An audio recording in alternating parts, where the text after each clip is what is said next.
game. Yeah, I tried to get my boys into it. They're big gamers, and I was like, "This is the biggest game there is. Like, it's the hardest game there is too." Yeah. They're just like, "Yeah, I don't think that's not the way I look at it." I'm like, "Come on." Come on now. I mean, it Yeah, is the hardest. It's the hardest game in the world. it is. It is. It is. It is the hardest game in the world, and so much fun. Oh, here, I give you permission to share there. Yeah. I mean, I know you're having a good time, owning the screen. Yeah, holding it hostage. Yeah, I still don't feel great, everybody. So you have to bear with me. All Oh trading man, involves a substantial risk of loss. Past performance not necessarily indicative of future results.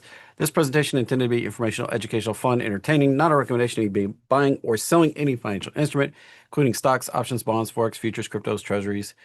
And there's people you can hire if you need that, but Jack and I commonly say that nobody's going to do better for you than you.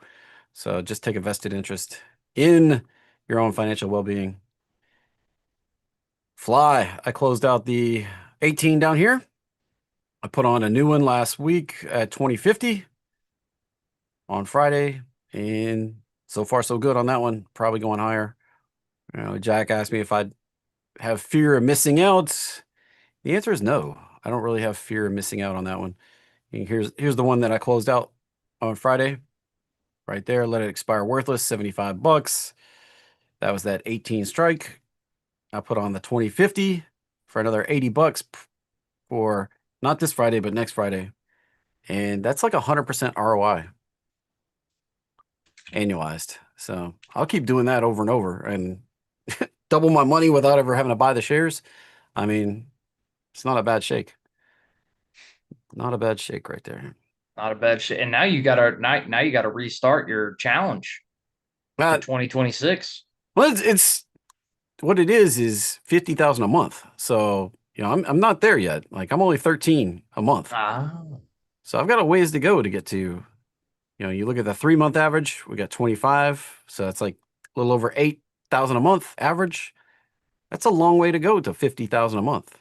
So this is an ongoing challenge, not really reset, just, year to date, 615 bucks. That, I don't know why that fees is showing up on there. That's not accurate. I played a spread on IndieX. I paid $20 in fees total, but it doubled it for some reason. It shows both legs have a fee of 20, but that's not the way it was. It was like just right at 20 bucks for both legs. So mm, anyway, I don't know. This thing does what it does.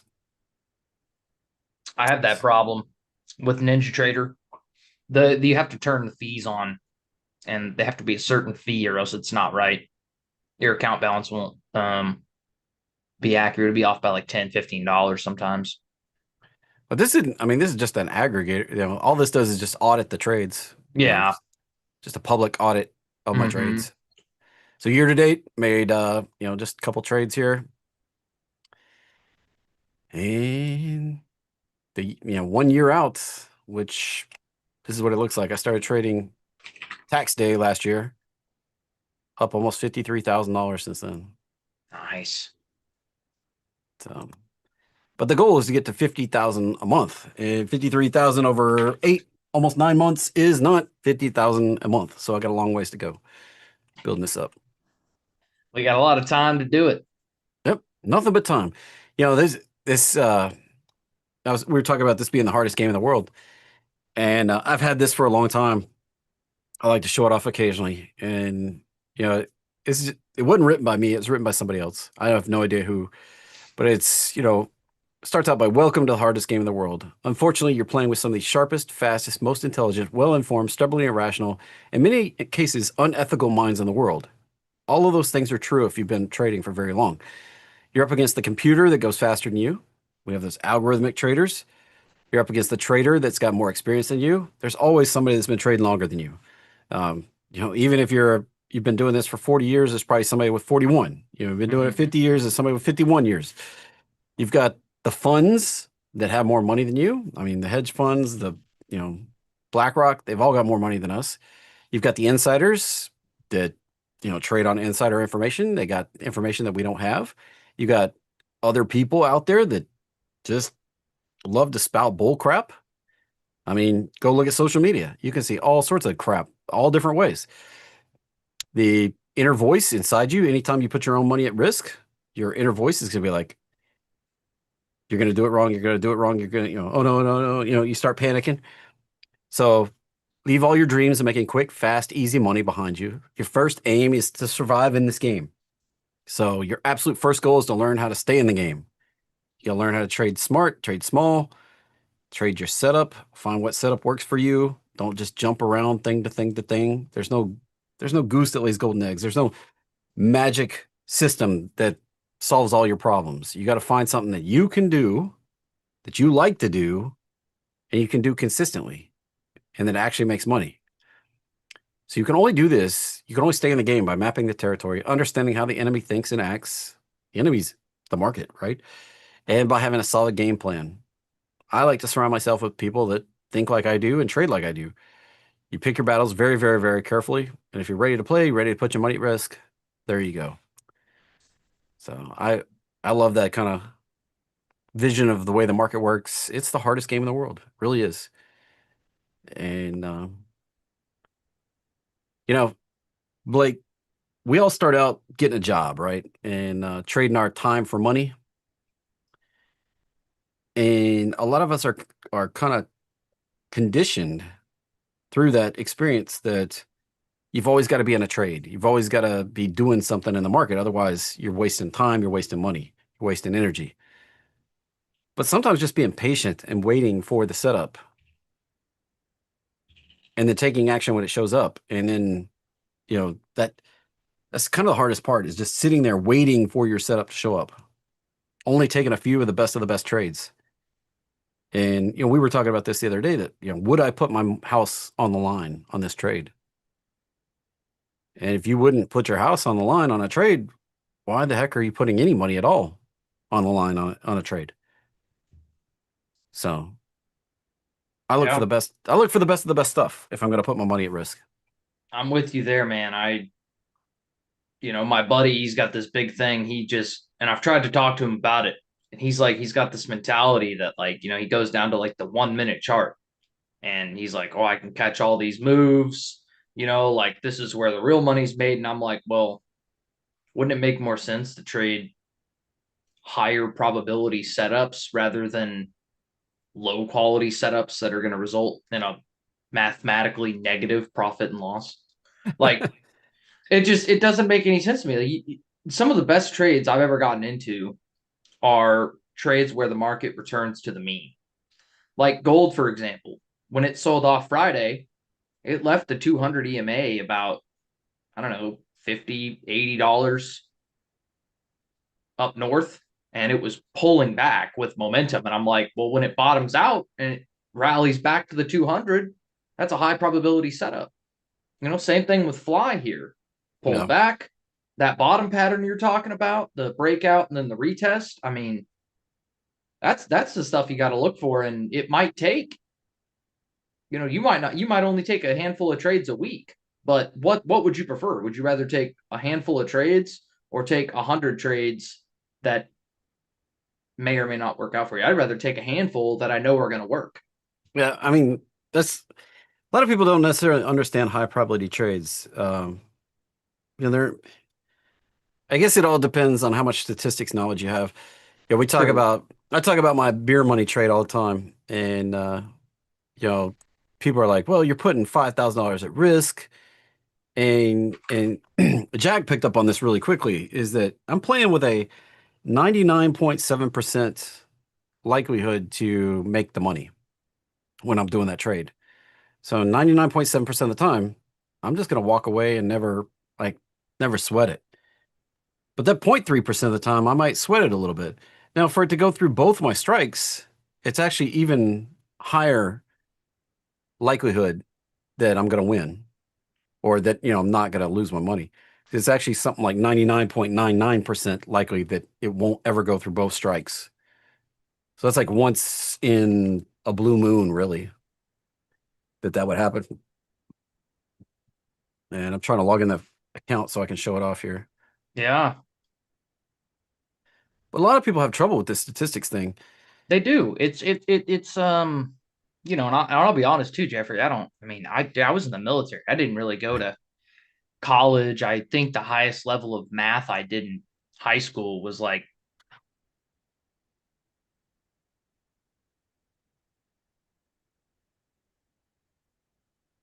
Still there? yeah, sorry, my buddy just sent me a text. Gosh, I just lost my train of thought. Said your highest level of math was? Highest level of math is like algebra 2, and I barely passed that. So if I can learn this stuff, I mean, I think anybody can. See, this is when we look at a standard bell curve, and this is just something random I pulled up. It has nothing to do with the market here, but bell curve looks like this. A lot of times you're playing within one standard deviation. When Jack and I use our little shortcut to figure out what market makers are pricing in, you pull up like SPY, you go down to the 0 day, and you sell the at the money straddle here. That right there is one standard deviation away from price. That means 68% of the time, and we can jump back up to kind of the AI explanation of this, if I can. So in a normal distribution, one standard deviation, which you have the mean right in the middle, which the mean right in the middle is current price for us. And for it to move one standard deviation away, either side, that's half of 68%. All right, so 34% of the time you'd go up, 34% of the time you'd go down. So if you're playing something at one standard deviation, 68% of the time, price will stay in that middle range right there. So that means 32% of the time, price goes outside of those. That's, standard deviation, also called 1 sigma. This is on a normal distribution, what they call a bell curve. And it just kind of gives you this probability range. And there's probability theory. So 34.1% of the time, you'd stay above current price. 34.1, you stay below current price. The average would be right down the middle. Now, I like to play three standard deviations out, what they call sigma. So 1 sigma is up here, 2 sigmas right here, and that gets you, see, if this was 68% of the time, price is going to stay to this one side. And if I grab this and put it on something I can draw on,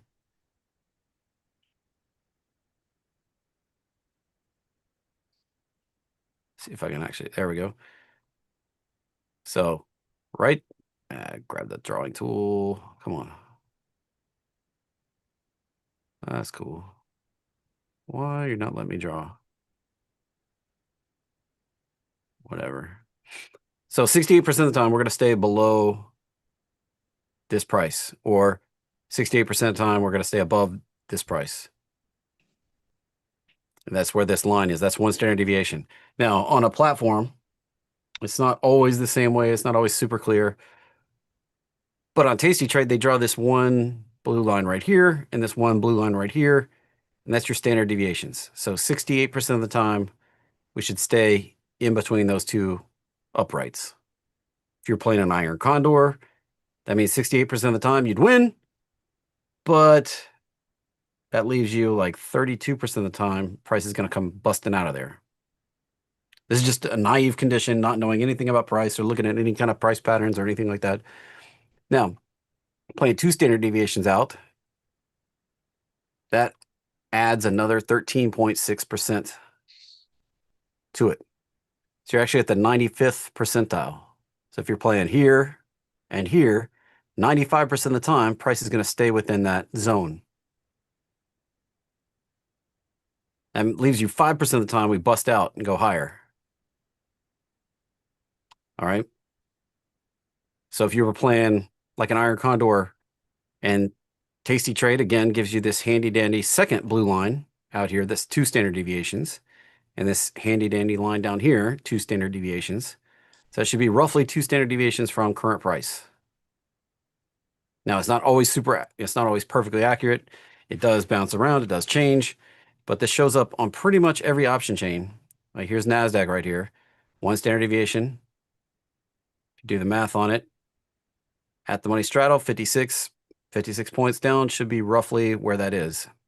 We're at 25.15, drop down 50 points. Yeah, we're roughly right there. Now, that's actually running just a little bit rich because it's closer to 80 points down. And then this is based on option prices so that, the at the money straddle is not always perfectly one standard deviation. Not always perfectly. It's just a rough guesstimate. All right, now every platform does this a little different. You can actually pull it up and they have a curve. And you can look at these things. And if you can zoom out far enough, you can see the bell curve that they have planned in here. And you can actually put your trade on here and see how it fits with the expected move. These are some of the tools that are available. Now, I tend to not have to graph it and visualize it. But I've been doing this a long time, and I did used to have to graph it quite a bit. E-Trade has a very this E-Trade's the one I started with. It was run by Trade Monster, and then it was run by Option House, and then E-Trade bought it out, and then Morgan Stanley bought E-Trade. It has a whole different visualization to it that helps a little bit. And let me pull this up. Now, when you go out to the third sigma, you pull that win rate all the way up to 99.7. So 99.7, when you're 3 standard deviations on either side of the price, 99.7% of the time, you're going to stay within the uprights. Now, that's just where I sell my short strike, and then I get my long strike on out. So my max loss would have to go through even further out, and that's where the 99.99% comes from most of the time when I'm playing NASDAQ. So it's good for any 0-day SPY. It's good for pretty much anything. Like this works on all time frames, all options, this is kind of how price works all the time. And I'll pull this over and we can look at it right here, like on SPY. I'll just show you like what I meant when I was talking about we can jump down here to a 0-day. Jump in here, current price. Now, they don't show you the 1 standard deviation on this one by default. So it makes it a little more difficult. You kind of have to go by, this is why I used multiple platforms too. I really like the standard deviation lines. People are like, well, I don't want to use XYZ platform. Tough. These are the tools of the job that I use to do what I want to do. Like if you're going to play out here at 68, 688, 687. So if we're going to do a put spread and we're on 0-day, those have different prices.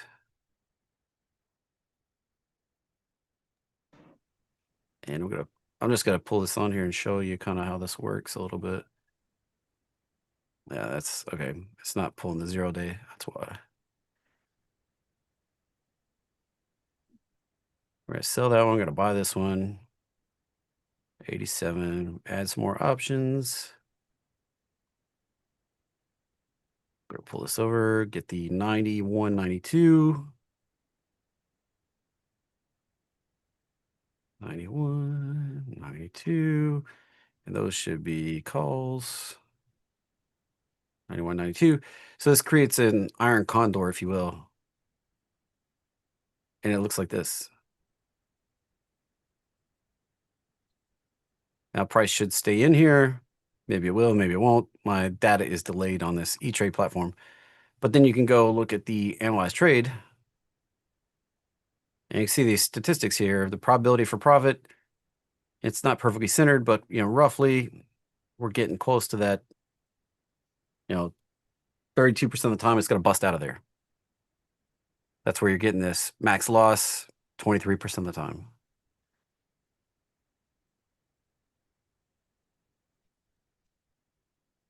And it updates live. So as price moves in where current price is, this will be more and more accurate.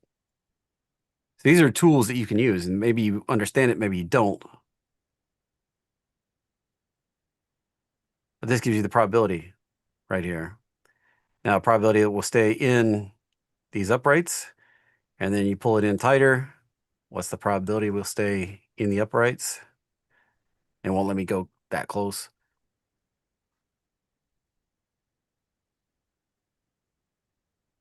But this is a very narrow range to win right here. Got to keep price pinned in there pretty tight. Now, a more interesting, instead of trying to pin price in with an iron condor, and I did that wrong. I sell this side, buy that side, sell this side, buy that side. Instead of trying to pin this in like that, and pull it up here with a 15, 16, 17 cent. We could actually should be able to look at the curve. That's what it looks like right there. Have to zoom it up. You're trying to play that standard deviation right there. And we're right at the one standard deviation, second standard deviation right up there that draws the lines on here. And that has a 17-cent payoff for a risk of $1. Well, it's 17 minus, or it's $1 minus 17 cents. So you put it on here, the risk is 89 bucks. So if you're wrong, you'd win the 17, 15, 16, 17 bucks. You'd win that 68% of the time. You'd lose 32% of the time. Now, different way you could look at it, different way you could do it. Jump back up to the table. What if you played the other way and you actually bought, and you bought like this? The debit spreads on either side cost you 17 cents. 68% of the time you'd lose 17 cents, but that 32% of the time you'd win the 98 cents. Your max cost here like 19 bucks, but the payout would be 80 bucks if it jumped out. It's kind of an interesting way to think about it, right? So, bottom line, keep statistics on your side. And these are based on option prices. Now, somebody says, how do I pull these lines up on Robinhood? How do I pull these lines up on Thinkorswim? It's different on every platform. You'll have to figure it out. Like, I use Tasty Trade because it's very easy. I like the visual here. You can literally open a Tasty Trade account, put $5 in an account, and be able to load this up and look at it. You don't even have to trade there. You just have it up and look at it, and you don't have to, trade there. Use it. That's the kind of the beauty of a lot of these platforms. You can just keep some money there and use their tools. And some people are like, why do you have like 20 different trading accounts? It's because like I use the tools at all these different places because there's different information that you can get. It's like I don't know anybody else that has quite the visualization as E-Trade has for a trade. I don't know, Thinkorswim has a lot of information that you can dive down deep into a trade, but it's kind of difficult to trade there. It's difficult to use that platform for me. Some people love it though. This one I feel like it's a trader's platform. Makes it very quick and easy for me to make my decisions. Now, on NASDAQ, you're like, all right, where's the third standard deviation, right? When we're playing this. And that's where I've talked about it before. Like you have one standard deviation. It's down there 80 points. Two standard deviations going to be down there another 80 points or so. But the third standard deviation is not drawn because most people don't play down there. But you come down here another 80 points, and that's where it's going to be. Right now, it's going to be right around there. And that's paying 62 cents, which is really high right now. For me, I would rather be further away from price if I was going to do this. Get even more safety to the downside. Because think about it. The more standard deviations you're away from price, the less likely you are to lose.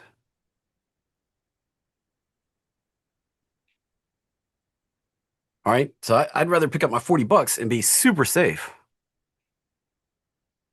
than go for a higher payout and accept more risk of getting hit by a car. So Exactly. And if you guys want, Jeffrey puts these trades out on X, on his X profile, which I don't have on the work computer, but if Jeffrey wants to put it out there, he can. Um, Yes, it's x.com/Jeffrey Turnmeyer. I mean, yeah, yeah. You just just go to my, X and search Jeffrey Turnmeyer and it'll pop right up. my. Let's see if I pull it up. Yeah, it's just at Jeffrey Turnmeyer. Let's pull it over here. I can find which tab I just put it on. Yeah, right. Come on now. Where is the bar? There it is. Throw that on the. It's right here. I put these trades out here pretty much every day. Now, it's not an alert service. It's not a. I'm not telling people how to do it. I throw these trades out there for me. I'm just sharing them with the public.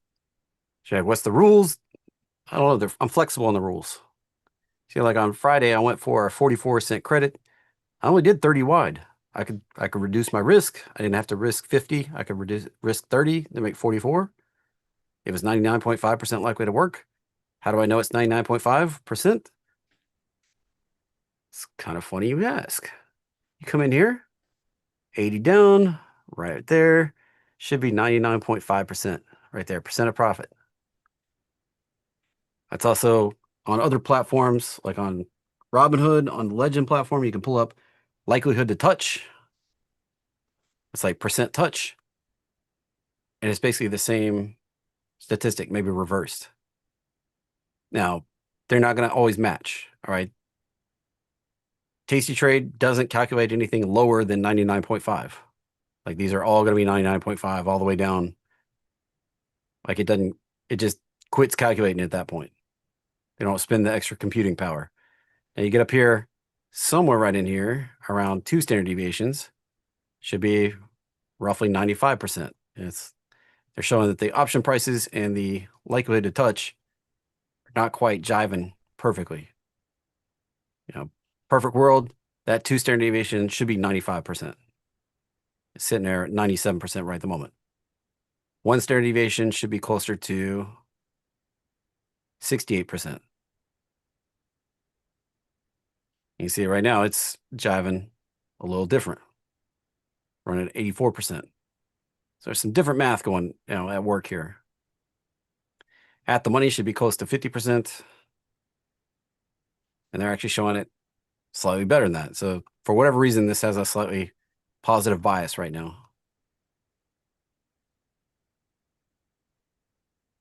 And showing that the 50%'s up here in the money, which means that there's some what that actually means is there's extrinsic value for the expected, what's actually coming into play is the value you can get here and the expected move down to here is showing that you would make 10% of your money even if price went all the way down to 1 standard deviation. That's what the extra, that's where the extra 10% is coming, 15% is coming from right now. There's enough extrinsic value in here that even if price came in 1 standard deviation down, you would still end up with 15% above your risk. So can you still lose more money than that? Yeah. Can price move bigger than that? Yeah. It happens 32% of the time. There's no certain time of day. Usually it's after I get out of Market Masters. I look for the spread. There's not a fixed time that I've traded. My experience trading options for the last 20 years is that somewhere between noon and 2 o'clock, there's a rapid, it goes from like slowly eroding to like rapidly starting to pull premium out for the end of the day. And usually they wrap that up by like 3:30, 3:45, and then it's another slow taper into the end of the day. So it's like a accelerated drop, if you will, of premium that occurs where we get a kind of a slow drift off early in the day. Then we get a rapid, somewhere starting between 12 and 2, and that continues till somewhere around 3 to 3:45, depending on the day. will get this. It's not necessarily every day perfectly, but somewhere they start, this rapidly drops off. We get premiums eroding very quickly, and then it tapers off slowly, and we see this slow erosion of premium into the close. I like to try to catch this point in here. Now, volatility, price moving down big, works against this. Volatility spikes. So there's no universal works every day, perfect, no sweat, no risk of loss type of thing. That just doesn't exist. Now, we're sitting here in this watermelon seed squeeze type thing. If we pop out, probably going higher. If we pop down, probably going lower. Right now, we're just kind of pinned in. And there's other things you can play. I like to wait. I like to try to wait till 1:30 p.m. Eastern time. Now, I'm not always available at 1 p.m. Eastern time, 1:30 p.m. By going in at noon. Now, 1:30 to 4 p.m. close, 1:30 to 4. Average move are the biggest moves in the S&P the last like 10 years, about 4% and change. If you add an hour and a half and go to noon, that number jumps up to 6% price move as the biggest price move on NASDAQ. So by adding in 1.5 hours to the trade, this is only 2.5 hours to begin with. By adding an extra hour and a half, which is 50% more time, you're adding 2% more risk. And at $25,000, that's 500 points more risk. And if you're not 500 points away, 500 points further away, that extra hour and a half isn't worth rolling in here at noon. To me, it's just not worth it. This is where the extra risk comes from in the market. How do I know these numbers? It's because I ran a back test. I asked AI to code me up a thing and pull all the numbers for the last umpteen years on how much price moves between 1:30 and 4 p.m. All right. How do you do that? You just go ask AI, like, hey, AI, I want to code up a trading view strategy that gets me in at 1:30 p.m. Eastern and gets me out at 4 p.m. Eastern, and it'll code it up. It 100% will. I have used AI to make lots of different indicators. And what's crazy to me is like the new Gemini. I don't know if you use Gemini ever, but it's like Google's AI prompt. Mhm. And basically they added in this new feature. It's called like Pro, and they just added it, but it's a special AI bot that's specifically built for coding, and it's freaking awesome. Um, Super good at troubleshooting, and actually a lot of times it spits out code that just works right away, which is crazy. Because normally when I get code for TradingView, I get like a handful of errors that are in the Pine script. Um, but I just screenshot it, send it in, and now with this new Pro Gemini, I don't have any issues at all, which is really cool. I mean, I can't believe that AI can do this. Hey, I've got it coded up right here. Everybody's like, well, Yeah, why don't you give that to me? It's like, well, there's some caveats that I built in here that I just don't necessarily want to share with everybody. That's just, my secret sauce. So I'm not saying there's anything to it. I just have some extra code in there that does some things that are very similar to what my automated strategies do that kick out alerts. So I don't want to give away my alert code. Anyway, so that's how you do it. Like you just ask AI, hey, and if you're not sure if it did it right or not, ask another AI to check it. Like take the code from Gemini and give it to, ChatGPT. Claude. Yeah, Give it to Claude and ask it like, hey, does this do what it should do? And it'll check it out and see. If it's like, no, here, you need to change this, then you can take that and give it back to the original place and say, hey, ChatGPT said that you made this mistake, and it'll check it and either agree or disagree. And you could just use these AI experts to check your code. It's kind of fun, kind of interesting. Maybe that's not your thing. Maybe you're not a nerd enough to do it, but this is how you get along. This is how you get ahead in work in life. You do more work than other people. If you're not the type that wants to do extra work, you're probably destined to not exceed the performance of other people in life. It's just the cold hard reality. It's not that I'm the one that gets lucky. It's because I'm the one that failed 10,000 times and found the one thing that did work. I failed enough times to find stuff that did work for me. So a lot of people don't necessarily think that way. Apparently, I just got a trade that worked out. Let's see what just happened. Uno momento. Una momento. I just got an alert.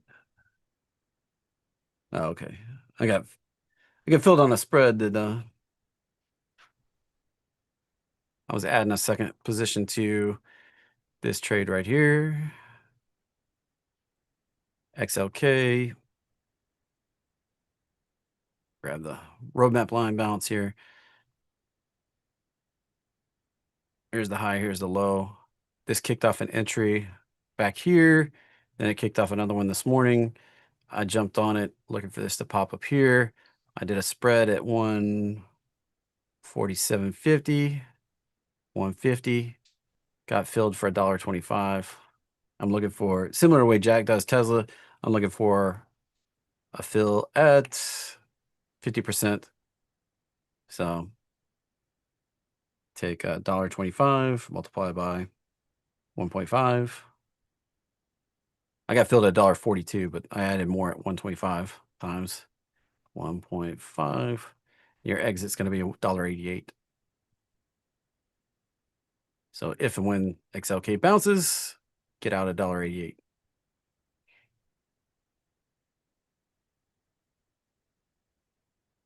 I got to put that exit order on there. That's how it works. So interesting. Jack does these Tesla payout program trades, and I found that Tesla had never dropped like 8 days in a row. We had this down day 1, 2, 3, 4, 5, 6, 7. It's never like hit 9 days in a row. So last week when we were down here at the lows, right before the close, I jumped on an at the money debit spread on calls, looking for just a little small pop. And this isn't even a new trend or anything like that. Did the same kind of trade.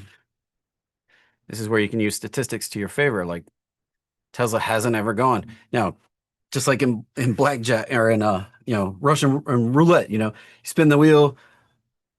What's the likelihood we get 10 blacks in a row? Not very likely, but every spin is independent of every other spin.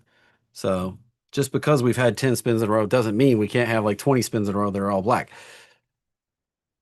Same on, Tesla, but we haven't dropped 9 or 10 days in a row. So last week I flew out a week to the 9th.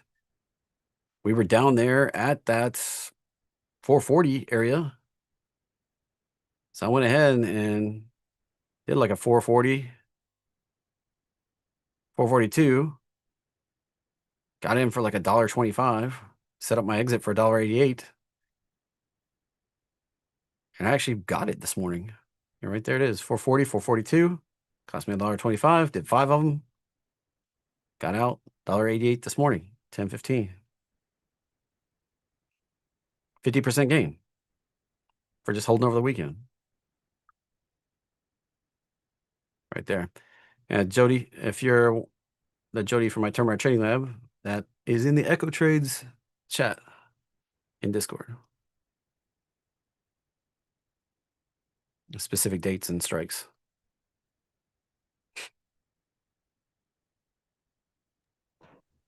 All right. Oh, you got So, Jody. yeah. She's a Turmeric Training member, I'm pretty sure. Oh, nice. So told her where to go find the specifics of the trade. Anyway, that Tesla trade paid out. That's done. Finito.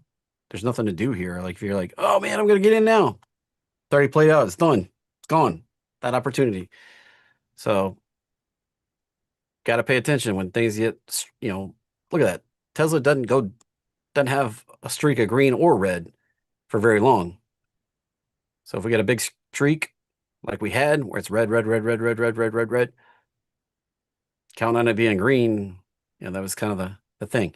Now, that doesn't always work. All right. That was a calculated risk on my part. Why did I do a debit spread and not just buy calls? Because I kind of had this feeling that maybe it works, maybe it doesn't work. And if it had continued down, I thought we would eventually get a small pop. So playing here at 440, even if we had come down here before we bounced, I thought I had a good chance of paying out with just a very narrow risk in there. Very narrow risk. And that was in a retirement account, so I don't get to play with that money for years. So that's what most of the trades I do are in retirement accounts, so I don't get to see that money for a long time. The one account I have that's taxable, this account, I don't gamble with stuff like that. I want reliable, repeatable income. People are like, how can you trade like a gamble trade in a retirement account and want to have this repeatable, income in a taxable account? And it's because I borrowed this money. I can't lose it. All right. I borrowed the majority of this money and I need to pay it back. But as long as I'm making a higher rate of return than the interest rate I'm paying, I'm going to keep it going right there. And that does put me under a tremendous amount of pressure not to F it up, right? Don't lose the money. You can see right there. I mean, 9 months I've been going. Every one of these trades I put in here, would I risk my house on it? Because I borrowed money, right? I could lose my house on it. So every one of these trades. Now, the retirement accounts, I still got a long time to retire. Yeah, me and you both, brother. We got some work to do. And, I have several retirement accounts. I have lots of things going on. I have the majority of my trading capital in retirement accounts. So I can risk a relatively small amount of money, which that was 5 times, basically $600 I was risking right there to try to make 50% on that, $300. That was worth it to me. I have like $500,000 in retirement accounts. I have like $100,000 in taxable account. So where do I take those risky trades? I take them, the less sure bet trades are more likely to be in my retirement account. I have more money there. This, when I'm, people are like, why don't you do the cash bot trades here? Because I don't feel like those are high enough win rate for me. And this account. All right. I can't say what's right for you and your account. I can't say what's right for, anything. I don't do day trading in here for the most part. Now, these NASDAQ trades are a different thing. They're not really day trades. They're not closed out the same day. They're closed out at the close. They don't count as day trades. I look at them as picking up money in the street. And like I said, like I've already discussed, I look at them as being 99.99% likely to not lose me my money. That's a high probability trade. I'm willing to do that in here. I feel like I'm willing to risk my house picking up like $40 because that's really what this is, picking up $40 a contract.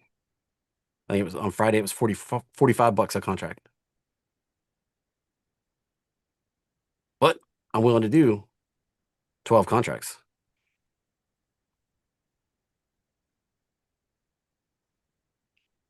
Oh So yeah. Bodine brings up a good point too. Day trading with an IRA is so much simpler for taxes. It's a yeah, good point. and, I can throw a Tesla trade on there and make the money in that, and I don't owe the short-term gains. Whereas these NASDAQ trades, 60% of it, you can think about it this way too, like made 450 bucks right there. 450 of it. Now, 60% of it for taxable purposes counted as a long-term gain with a 15% tax rate. The other 40% counted as a short-term gain. Why? It's a section 1256 of the IRS code contract. Jack makes fun of me for reading this, but it saves a ton of money. Why would I do these little NASDAQ trades that produce a bunch of money in a taxable account? Because 60% of it counts as long-term gains, 40% short-term gains. It's just a different mindset. Like, how much money are you going to give the government? So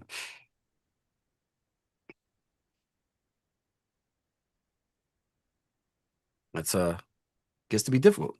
That's another reason why I like to play options on all sorts of things. Like, I don't usually sell the same options when I'm selling options here. Why would I take shares and then ride the shares out to get called out is using options, because the options don't, if you're not trading the same options over and over, which every strike is a different, what do you call it, the ISDN number or whatever, USPC number or whatever.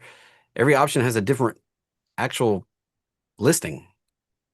So unless you're trading exactly the same option, exactly the same strike, exactly the same expiration, they're different instruments. So that's why a lot of times if I'm into the same thing all the time, I trade different expirations. Another reason I like to roll these out weekly, not trade the same expirations all the time. They don't count as wash sales. Unless you do the same, like if you did IBIT, you sold at 54 and it dropped down and you closed it out, and then it popped back up and you sold the exact same Friday 54 again.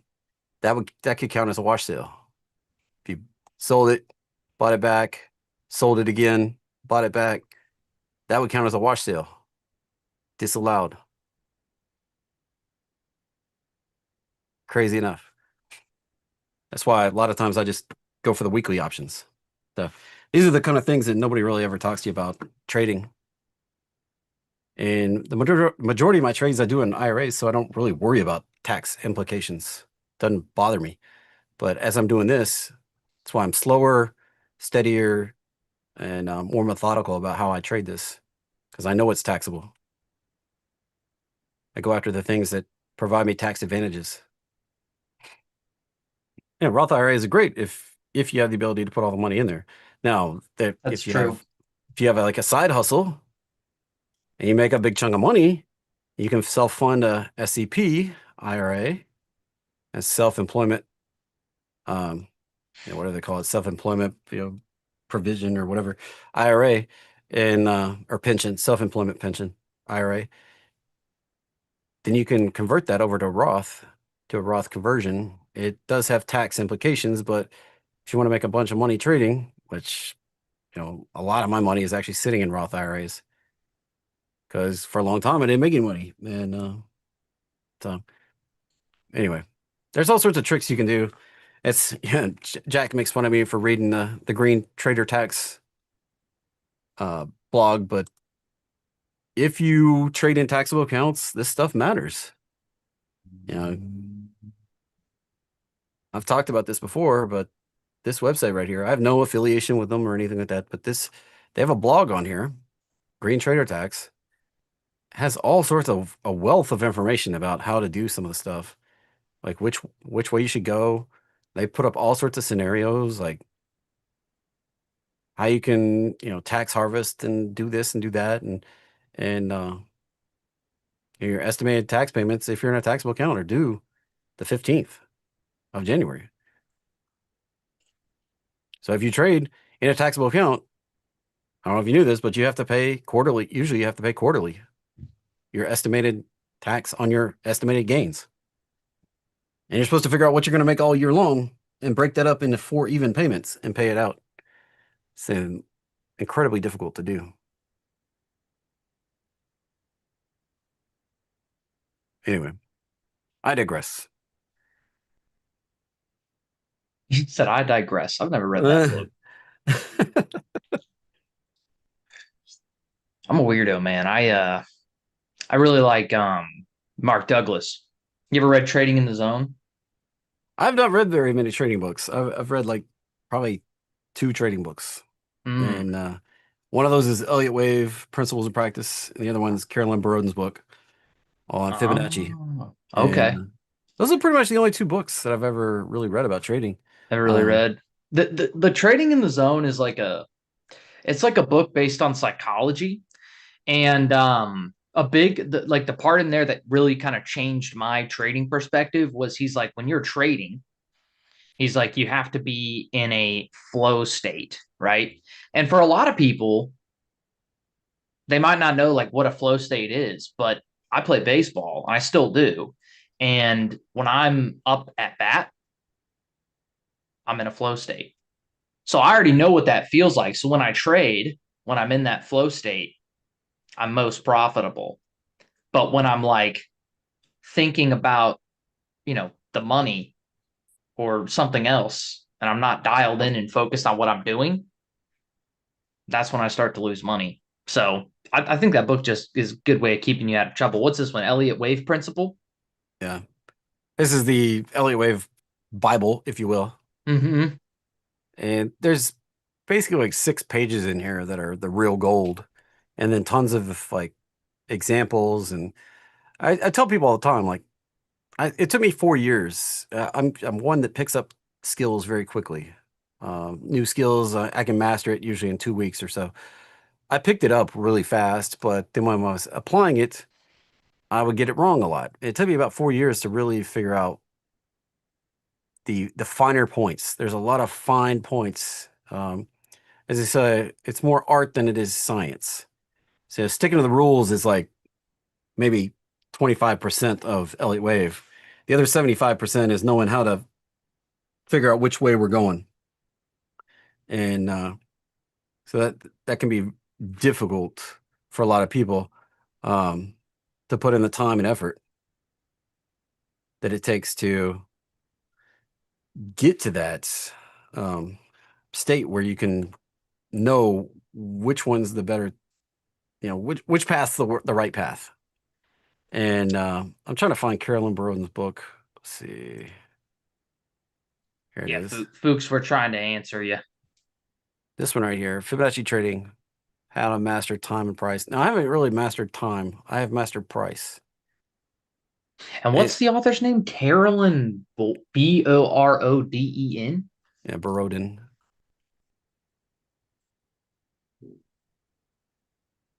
This is not a cheap book, but it's one of the only two books I bought on the market. Well, I mean, Oh, shoot, if it My works, why change it? It's like that old saying: if it's not broken, don't fix it. yeah, exactly. If it's been working, why would you do anything different? Now I've read some other books about the market, I guess, but I haven't really. Those are the only two I've bought myself. Somebody lent me the one. Gosh, whatever it is, Adventures of a Stock Operator or something like that. It's a fascinating tale from the 1900s. Let me see if I can figure out the name of that book.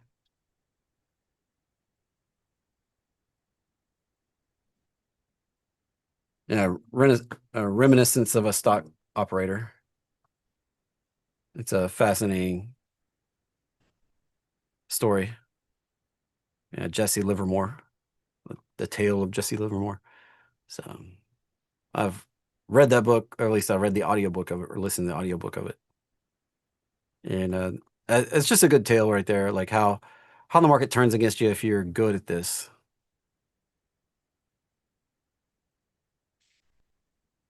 So anyway, there's lessons to be learned all over the place. Yeah. 92% of people like that book, the Jesse Livermore story. So it's a good story about the market and how it, you know, it's funny, some of the stuff he says in there is still applicable to this very day about the way things work in the market and the psychology, the crowd behavior, the importance of having discipline and waiting for your setups. None of that's really changed in 100 years of trading. Yep. It's all pretty. Yeah, that's what I was saying. It's all like there's a guy who, gosh, I can't remember his name. He's a really famous trader though. He only uses like the 9 EMA on the 5 minute chart. And his strategy is just to simply wait for the price to break above the 9, come back and retest it, or break below and then come back to the 9 and retest it. And he enters long or short based on that. That's all he does. And I think the guy still trades on the floor of the stock exchange. I can't remember his name though. Yeah, I mean that's there's lots of examples like that too, and Yeah. it's just waiting for your setup. Yep. A lot of people bounce around setup to setup, setup. If I could say the number one thing, I used to do this. In fact, I was always hunting for my setup for years. I was always, I'd find one thing like Green Mountain Coffee made me more money than anything. Green Mountain Coffee Roasters, GMCR, before it went private, and I made tons of money on it. And then when it went private, I was lost. Like I started bouncing around all over the place looking for stuff because my baby was gone.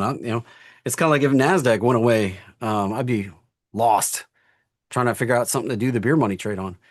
Um, Green Mountain Coffee Roasters was that thing. I was trading it every week for years and made, my biggest trade on it was a $40,000 trade on earnings. And I'm not a stranger to making massive wins in the market. Like COVID was my biggest month ever, but as we've talked about with Jack, like Red Hat, I did for 18 years and made, turned $500 into $26,000. I mean, I'm not a stranger to staying consistent and making money. It's just that I can't always figure out what to trade. Now I've got all these tools that I've been able, knock on wood, I've been lucky enough to get into this guru thing, and it provided enough money that I've been able to throw some effort at generating tools that build lists. And now I don't necessarily have a shortage of things to trade like I used to. Yep. Even when I became a guru, I kind of had these tools hacked together to try to figure out what to trade. And now I've built tools